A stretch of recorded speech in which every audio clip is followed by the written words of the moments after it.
Y bueno, voy a empezar con Virginia. Ella nace en Londres en 1882, finales del siglo XIX. Su padre fue un destacado crítico literario, historiador y también alpinista, ¿no? Entonces, así ella crece en un cierto entorno, pues, digamos, en ese tiempo con una apertura hacia la educación de la mujer.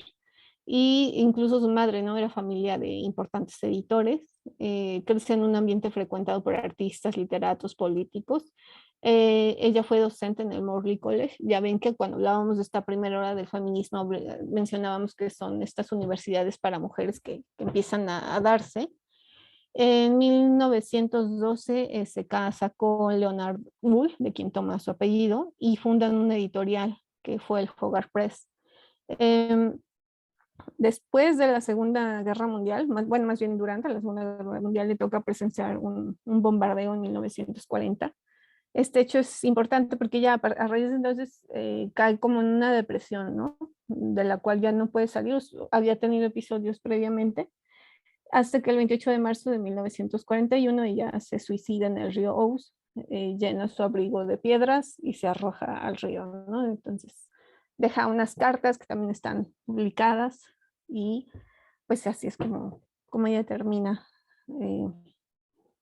eh, su vida. Es una escritora muy prolija y también con incursión en diferentes géneros literarios. Tuvo varias colaboraciones durante bastante tiempo en The Guardian y The Times. Tuvo todas estas novelas, ¿no? Ya nos decía Laura que había leído algunas.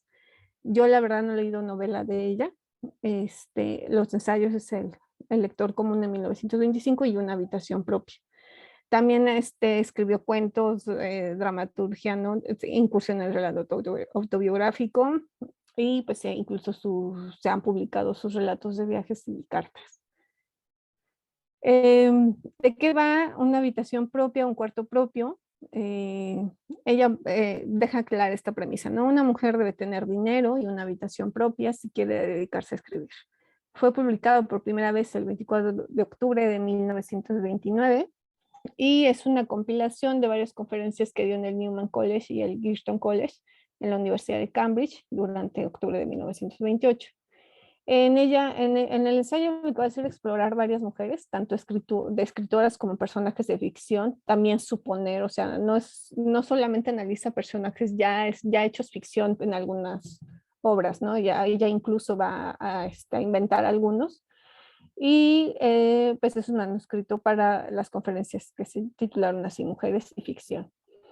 Y el texto examina el papel femenino en la literatura. Digamos que ese era como el objetivo inicial, aunque lo que va a pasar a lo largo de los capítulos es que va a hablar de muchos más temas. El capítulo 1, lo voy a hacer muy breve, digo, tampoco es que les esté spoileando nada, ¿no? Porque en sí no es una trama, una novela o algo así. Ella supone, ¿no?, la existencia de narradoras ficticias. En algunos momentos la va a llamar Mary Beton, Mary Seaton o Mary Carmichael. El espacio está en la Universidad de Oxford y Cambridge. Tiene un aire de cotidianidad, porque precisamente al día ser docente, pues observa mucho cómo se mueven las mujeres en ese espacio, cómo se movía ella misma, ¿no? Sienta mucho esa cotidianidad. Eh, Va a hablar de una problemática que ella observa entre las mujeres y el género particular de la novela, que siempre nos presentaba hasta ese momento a las mujeres con pasiones y prejuicios, ¿no?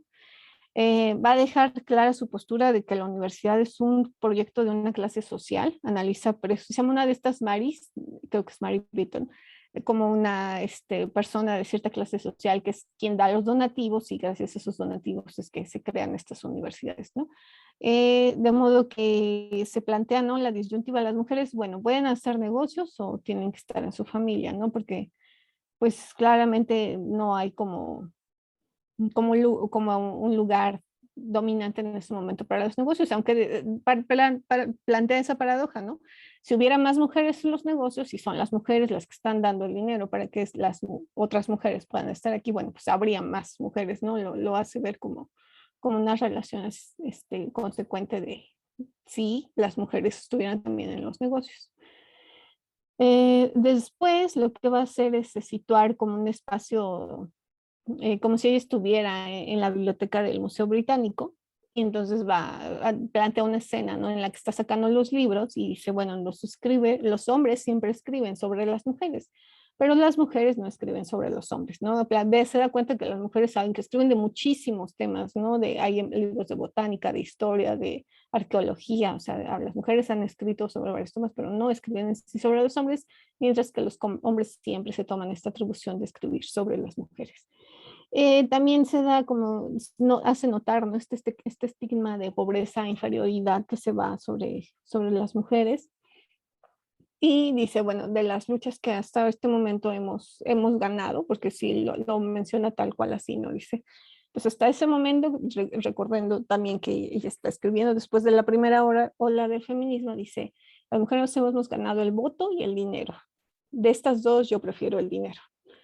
Y es precisamente por esta estabilidad que ya empieza a plantear, ¿no? Que te da tener un cuarto propio. Tú no puedes tener un cuarto propio si no tienes el dinero, y entonces es cuando puedes dedicarte a escribir.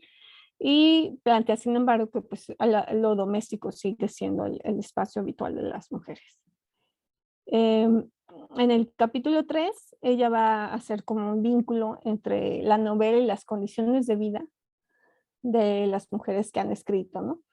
Eh, Plantea a la mujer como una figura de la literatura, ¿no? Y entonces dice, pues, ¿de qué forma nos han construido, ¿no? Entonces, plantea esas historias trágicas en donde las mujeres se presentan como víctimas de sus pasiones, como personajes de belleza y demás. Y entonces lo que hace es plantearse a una mujer como un fantasma del siglo XVI. Va a inventar qué hubiera pasado si no hubiera habido un William Shakespeare, sino una Judith Shakespeare. De hecho, la plantea como si fuese su hermana, ¿no? Y entonces se da cuenta que pues no se le trataría igual de la forma, o se vería igual al genio que se ve en William Shakespeare, sino más bien, eh, pues este genio al estar vinculado al trabajo, y si Judith en su momento no hubiese tenido acceso a ese trabajo, lo que se hubiera hecho es plantearlo el opuesto, ¿no? Darnos cuenta de que ella más bien va a estar en la tensión con la locura. Y también lo que va a plantear en este capítulo es la crítica hacia la escritura femenina, ¿no? Entonces, al plantearnos una escritora con talentosísima, que hubiese sido hermana de William Shakespeare y que pudiera publicar su obra, pues de todos modos, dice, le plantea eso, ¿no? Si aún lo hubiese logrado, seguramente la crítica no hubiera sido pues buena con ella, ¿no? Entonces plantea también este cuarto propio como un espacio seguro. Ella hace este ejercicio que hace ella en el capítulo 4, a mí me gusta mucho, creo que es una cosa, un ejercicio obligado que deberíamos de hacernos todas, digo, con los tiempos que ha pasado, ¿no? Sería más complejo, pero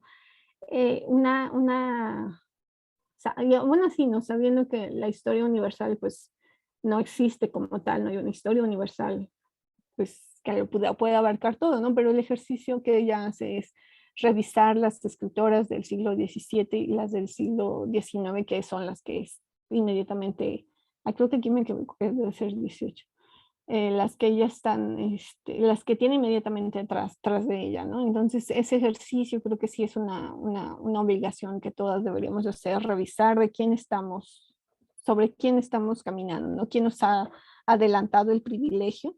Ella va a resaltar en este ejercicio mucho la figura de Aphra Behn. Aphra Behn fue una escritora que tiene una vida trágica, ¿no? Creo que era viuda, y en su momento marca una pauta porque es la primera escritora que empieza a vivir de su trabajo. O sea, hasta Lady Winchelsea, Margarita Cavendish, Dorothea Osborne, son escritoras que siguen bajo la manutención de su esposo, de su familia, ¿no? De una figura masculina, Y entonces, como tienen esta seguridad de la figura masculina se ve por su manutención, pues ellas se dedican a escribir, escriben desde, pues desde esa comodidad, ¿no? Y Aphra Behn es una escritora que rompe con ese estigma, ¿no? Por necesidad, en efecto, pero pues de todos modos es la primera escritora que empieza a publicar, o a trabajar para diarios, a trabajar para editoriales y que empieza a vivir de ello, ¿no? Después ella nos va a preguntar a Jane Austen, a las hermanas Bronte, a George Eliot, como escritoras que marcan una, pues lo que ella llama eso, ¿no? La literatura femenina, pero que se ve marcada por este hecho de que es trágica, ¿no? Que no se puede escribir desde, no sea más que la pasión y la locura y el arrebato, ¿no? Entonces, ella cuestiona un poco eso, ¿no? Porque las circunstancias de vida que ellas tuvieron desde no poder publicar con sus nombres femeninos, o sea, en su momento